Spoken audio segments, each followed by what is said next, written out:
It's just the shape of the Earth. What does that matter? Does it really matter whether it's this shape or that shape? So if you think of it on that level, then sure, it seems insignificant, and it seems like it could be a waste of time, even if it was true. If you think of it a little deeper than that, and you think of it as being the most fundamental lie, is where we are, what we're doing here, the earth beneath our feet, the lights in the sky above us, what they actually are. And if we've been lied about all of these, as well as the Big Bang and evolution and the way that we supposedly got here and the purpose we may or may not have in this nihilistic cosmology that they've presented, it becomes a big deal. And when you look at the potential for a truth like this, a truth that has been suppressed for 500 years now, the flat earth truth, if that gets out.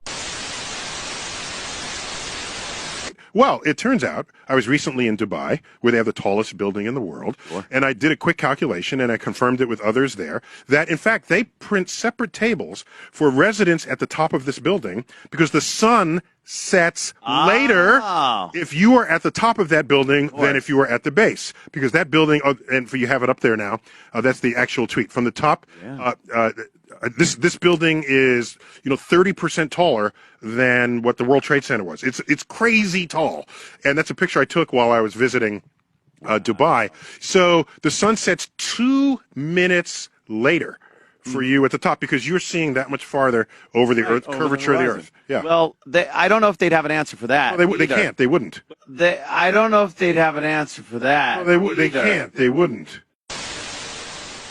What they're saying is they're saying that the Earth is a ball and the curved shape of the horizon of the sun is disappearing beyond that. And if you go up in the tower, you'll see the sun again for 2 more minutes and watch it set again. And that's proof that it's setting beyond a ball. Yet, if you go up there and you take video 360 degrees around you, you'll see the horizon's perfectly flat all the way around you, perfectly at eye level, and it rose with you at eye level right from the base of that tower to the top of that tower, as is only possible on a flat plane. A ball, no matter how big the ball is, the horizon would stay where it is, and you'd have to tilt your head looking down more and more as you rose to see it. And of course it would also curve. The reason that you see the sunset slightly later from a higher position is simply perspective on flat surfaces. If you rise even higher than that, you'll see even farther as well. They don't seem to mention that. When you go higher in altitude, you're able to see further along a flat plane. So the sun, when it's setting, is actually maintaining its altitude, and it circles over and around the flat Earth. And so from your position, due to perspective, as it goes away from you, just like a row of street lamps as they're going away from you, the one closest to you seems very high overhead and then slowly dips down more and more to the horizon. Or just like a long, narrow hallway where the floor rises up, the ceiling comes down, and the 2 walls come into a point right in the middle. That pyramid shape, that eye at the top of the pyramid, another reason for that symbol is that's the way that our eyes actually see. Our eye sees in a pyramid-type shape like that, and the sun setting down on the horizon like that is simply an element of perspective. And when it goes beyond the horizon, it's not setting beyond the curvature of a ball Earth. It's simply gone beyond the vanishing point of perspective from your point of view, which is what the horizon line is. It is not the curvature of the Earth, as you've been taught. You can think about it. If the limit of your perspective was the curvature of the Earth, and you saw a ship disappearing over it, then you look to the left, the same amount of distance, and you look to the right, the same amount of distance. Well, there's no curvature there, but that's twice the distance as the ship in front of you that you think has disappeared beyond the curvature. And then to double check this, you can take out a pair of binoculars and you'll see that that ship that disappeared beyond the horizon over the curvature of the Earth magically comes right back totally into view, hull and all.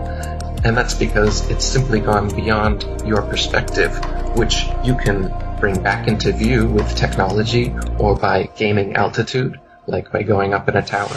Later for you at the top because you're seeing that much farther over the earth, curvature of the Earth. Yeah. Well, I don't know if they'd have an answer for that. Well, they can't. They wouldn't.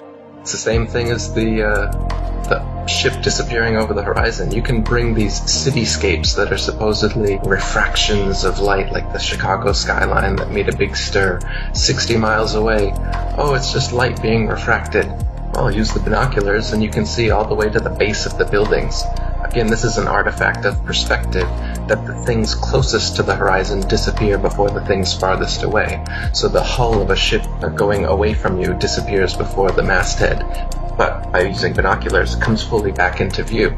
Just like a person walking away from you, their shoes and their ankles and then their knees and the rest of their legs are going to disappear before their head does.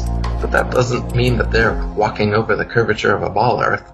And you can prove that it's not the case with binoculars, telescope, or zoom camera, and bring the entirety of their legs, or the bottoms of the boats, or the bottoms of the cities, all the way back into view. People will say, well, why can't I then see the top of Mount Everest then? Because we've been taught that our eyesight is infinite.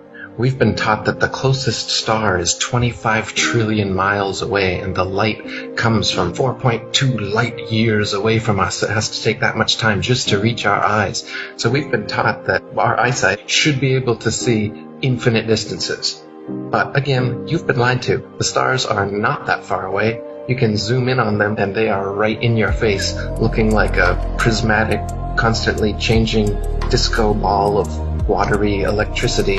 And so when people ask you, why can't I see Everest from my balcony then? Again, perspective and the limited eyesight, even with a telescope, only allows us to see so far. The Earth is flat, but it's not completely flat. There's valleys, there's mountains, and you can only see so far for the converging skyline and the uprising ground meet on that horizon. Using a telescope zooms it in and you're able to see a bit further. But thanks to the atmosphere and just the limits of our perspective, based on your altitude, you can see a lot further. Like if you take a balloon up 20 miles is about as high as we can get an amateur balloon. You can see for hundreds of miles. Again, because of altitude and perspective, not because you're somehow seeing over the curve of the ball, because you're not. Because you can see in those high altitude videos that the horizon has risen 20 miles up to your eye level. Again, impossible on a ball, no matter how big the ball is. And it's flat, 360 degrees around. So you're not just seeing hundreds of miles now because you're seeing over the curvature of the ball. No, your perspective is now greater because you've attained a higher altitude. And if you have a telescope from that altitude, maybe you could see Mount Everest. Nobody's actually tried that experiment.